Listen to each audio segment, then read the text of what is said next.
अनुपात निर्णय विधि से दो चर वाले रैखिक समीकरण का हल।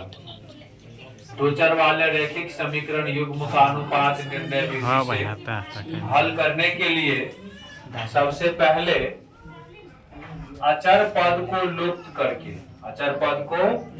करके चरों के अनुपात निकालना है। अचर पद को लुप्त करके चरों के अनुपात निकालना है।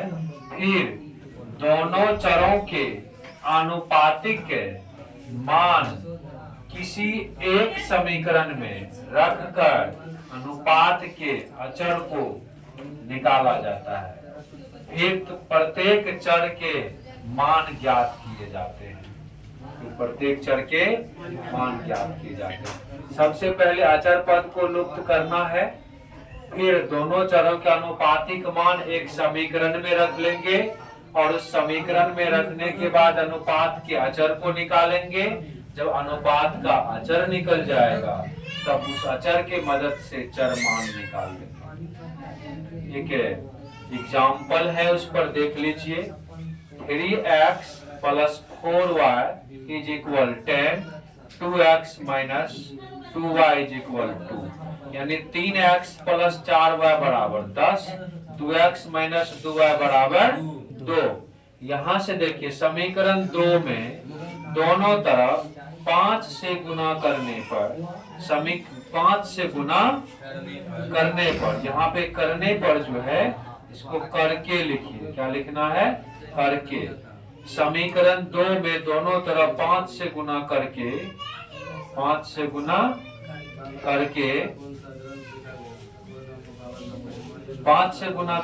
समीकरण 1 के साथ हल करने पर, समीकरण 2 में 5 से गुना करके समीकरण 1 के साथ हल करने पर। चलिए अब हम लोग समझते हैं समीकरण 2 में ही 5 से काहे गुना करेंगे और 5 से ही काहे गुना करेंगे।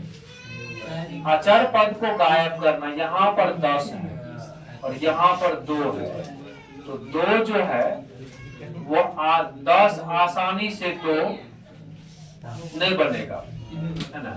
2 तो बन जाएगा आसानी से, लेकिन दूसरा वाला जो अचर है वो बराबर नहीं होगा।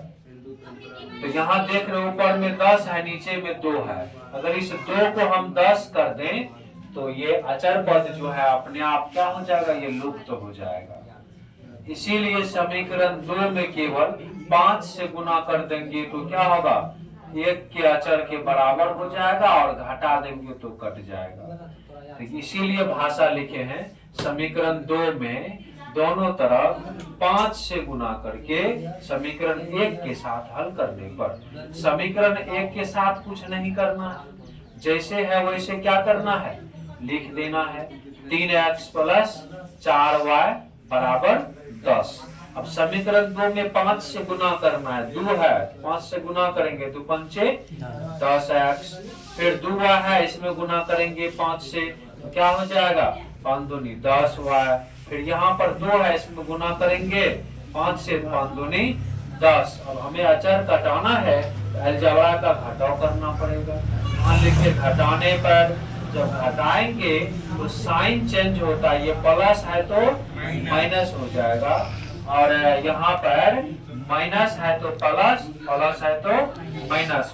प्लस में 10 माइनस में 10 कैंसिल हो गया। माइनस में 10x प्लस में 3x, 10 में से 3 गया 7 हुई, माइनस में -7x, और यहाँ से प्लस 10 और प्लस 4 + 14y = 0।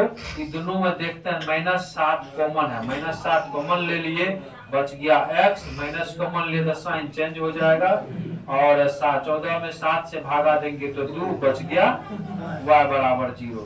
-7 गुना में इधर भेज देंगे तो भागा में, और 0 में किसी संख्या से अगर भागा दिया जाता है तो भागफल 0। इसीलिए यहाँ पर नेक्स्ट स्टेप में भी 0 लिखा गया है।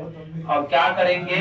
इसमें से एक चर को उस तरफ भेज देंगे, y माइनस में है उधर जाएगा तो प्लस में। हम क्या कि इसका अनुपात निकालते हैं। क्या निकालते हैं? अनुपात। अनुपात से चर का मान निर्णय करना है।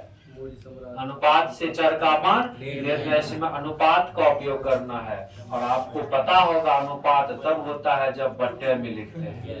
अनुपात को तोड़ते हैं तो बट्टे, बट्टे और अनुपात लाना है तो बट्टे में लाना पड़ेगा। बट्टे से अनुपात, अनुपात से बट्टे होता है। तो यहाँ पे देखिए, तो इसका एक तरीका से ही लाएंगे तो y जो है ना, y का गुणांक 2 है, इधर गुना में उधर भेजेंगे तो x के नीचे में यानी भागा में, और नहीं कुछ तो x में कौन चीज से गुना है, एक संख्या से, एक गुना में इधर आएंगे तो भागा में। आपका ये बट्टे के रूप में आ गया अनुपातिक फॉर्म, x बट्टे 2 बराबर y बट्टे 1। अब इसके बराबर, अब तो अचर पद तो लुप्त हो गया हमारा, इसके बराबर एक अचर पद मान लिए के, क्या मान लिए के, अचर पद मान लिए के, इसके बराबर एक अचर पद के मान लिए हैं। x बट्टे 2 बराबर y बट्टे 1 बराबर के, समीकरण 3 हो गया, समीकरण 3।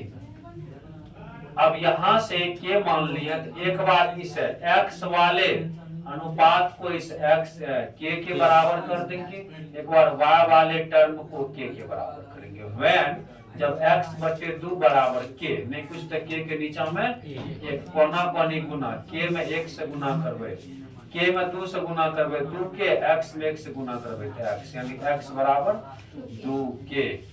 फिर यहाँ का when y बट्टे 1 बराबर के, नहीं कुछ तो नीचा में कोना कोनी गुना, y गुना 1 y बराबर के, तो x का मान 2 के और y का मान 1 के। अब ये x और y का जो मान के रूप में आया है, x और y का मान किसके रूप में आया है, के रूप में, उस के को इस समीकरण 3 वाला में जाके क्या करेंगे, रख देंगे, समीकरण 3 में जाके रखेंगे। किसमें रखना है, 3 में जाकर के रखना है। समीकरण 3 यहाँ पर है ना, और इसको बारी बारी से क्या करेंगे, समीकरण 3 में रखेंगे। समीकरण 3 में नहीं रखना इसको भी, ये जो के और x और y का मान आया है ना के रूप में, समीकरण 3 में रखेंगे, लेकिन एक स्टेप के बाद ये x और y का मान पहले समीकरण 1 में रखते हैं, अचर पद पहले निकालते हैं, किस में रखेंगे, 1 में, और यहाँ लिखल है x और y का मान समीकरण 1 में रखने पर। और जैसे समीकरण 1 में रखेंगे तो देखिए समीकरण 1 क्या है, 3x प्लस 4y बराबर 10। यहाँ पर 3x के जगह x का मान 2x है, प्लस y का मान k है 4y, तो 4 के बराबर 10, 3 दूनी 6 के या प्लस 4 के, 6 के 4 के 10 के बराबर 10, 10 गुना उधर गया तो भागा में के बराबर 1 हो गया। अब ये के बराबर जो 1 हुआ, ये के बराबर 1, ये मान स्पेशल समीकरण इस 3 में रखेंगे, इसमें रखेंगे, इस 3 में रखेंगे। यहाँ लिख दिए के बराबर 1 समीकरण 3 में रखने पर, तो समीकरण 3 का जो मान है 3 है, x बट्टे 2 बराबर y बट्टे 1 बराबर के का मान 1 दे दीजिए। एक बार इस x वाला को 1 के बराबर कर दिए, x बट्टे 2 बराबर 1 बट्टे कोना कोनी गुना, x गुना 1x 2 गुना 1 2x बराबर 2, यही कम गुना फिर किए हैं। अगेन y बट्टे 1 बराबर 1 कोना कोनी गुना किए, y बराबर 1, अतः x बराबर 2 और y बराबर 1। इस समीकरण का हल अनुपात निर्णय विधि से हो गया।